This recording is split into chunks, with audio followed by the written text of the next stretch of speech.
மீன் பிடிக்கிறதுக்காக கடலுக்கு போயிட்டு, அங்க நடந்த சில எதிர்பாராத விஷயத்தினால, அவங்களால ஒரு 438 நாள் வெளிய வர முடியல.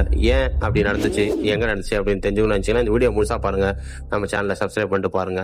மெக்சிகோல அல்பெரகோ அப்படின்ற மீனவர் பாத்தீங்கன்னா, ஒரு நாள் மீன் பிடிக்கிறதுக்காக கடலுக்கு போலாம் அப்படின்னு நினைக்கிறாரு. அப்போ ஒரு 22 வயசு பையன் கோர்டோபா அப்படின்றவன் பாத்தீங்கன்னா, நானும் வரேன் அப்படின்னு சொல்றான். சரி அவங்கள கூப்பிட்டுக்கிட்டு போலாம் அப்படின்னு சொல்லி இவரும் போறாங்க. போற அவங்க பிளான் பாத்தீங்கன்னா, ஒரு 30 மணி நேரத்துல எவ்வளவு தொலைவு போறோமோ, அந்த தொலைவு போயிட்டு மீன் புடிச்சிட்டு வரலாம் அப்படின்ட்டுன்னு.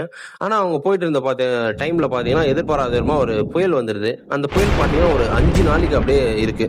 அதனால பாத்தீங்கன்னா, அந்த புயல்ல அந்த படகு அப்படியே அடிச்சு இழுத்துன்னு போது, ரொம்ப மைல் தொலைவுல தள்ளி போயிட்டுது அந்த படக.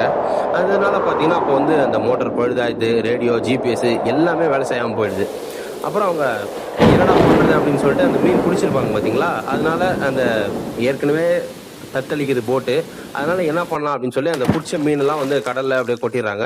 அதுக்கப்புறம் பாத்தீங்கன்னா, அவங்களுக்கு வந்து சாப்பிடறதுக்கு ஃபுட்டோ, தண்ணியோ அப்படின்னு எதுவுமே இல்லாம, அப்படியே அந்த படகு வந்து பாத்தீங்கன்னா, அப்படியே மெதுவா ஊர்ந்து போயிட்டு இருக்கு. ஏன்னா மோட்டரும் பழுதாயிடுச்சு. ஸோ அப்படியே பாத்தீங்கன்னா, நாள் வந்து வாரமாவுது, வாரம் மாசம் ஆவுது.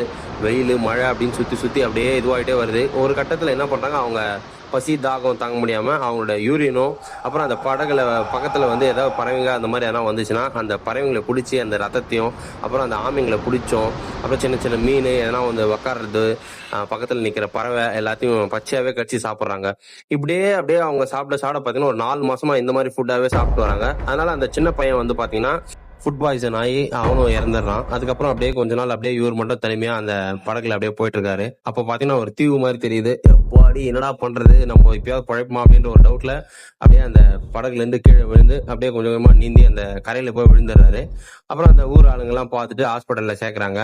அப்புறம் ஹாஸ்பிட்டல்ல கேக்குறாங்க, நீங்க யாரு, என்ன இப்படி மாட்டிக்கிட்டீங்க அப்படின்னு கேக்குறாங்க. இந்த மாதிரி நான் மீன் பிடிக்க வந்தேன், 14 மாசமா நான் வந்து கடல்லே தான் இருக்கேன் அப்படின்னு சொல்றாரு. யாருமே நம்பல. அதுக்கப்புறம் பாத்தீங்கன்னா, அந்த கடல் ஆராய்ச்சியாளர்லாம் இருப்பாங்க பாத்தீங்களா, அவங்க அந்த கடலோட நீரோட்டம் பிளஸ் இந்த படகோட பயண தொலைவு எல்லாத்தையும் பார்த்து ஆராய்ஞ்சா இவங்க சொன்னது உண்மை அப்படின்றது வந்து கன்ஃபார்ம் பண்றாங்க.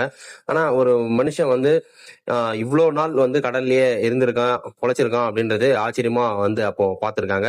இந்த சம்பவம் எப்ப நடந்துச்சு அப்படின்னு பாத்தீங்கன்னா 2012ல நடந்திருக்கு. மேலும் அந்த படகு வந்து டிராவல் பண்ண தொலைவு பாத்தீங்கன்னா 9000 கிலோமீட்டர் அப்படின்னு சொல்றாங்க. ஸோ இந்த வீடியோ உண்மையிலே இன்ட்ரெஸ்டிங்கா இருந்தது அப்படின்னு நினைச்சீங்கன்னா இந்த வீடியோ லைக் பண்ணுங்க, மறக்காம மற்றவங்களுக்கு ஷேர் பண்ணுங்க. நெக்ஸ்ட் வீடியோல பார்க்கலாம். டாடா பாய்.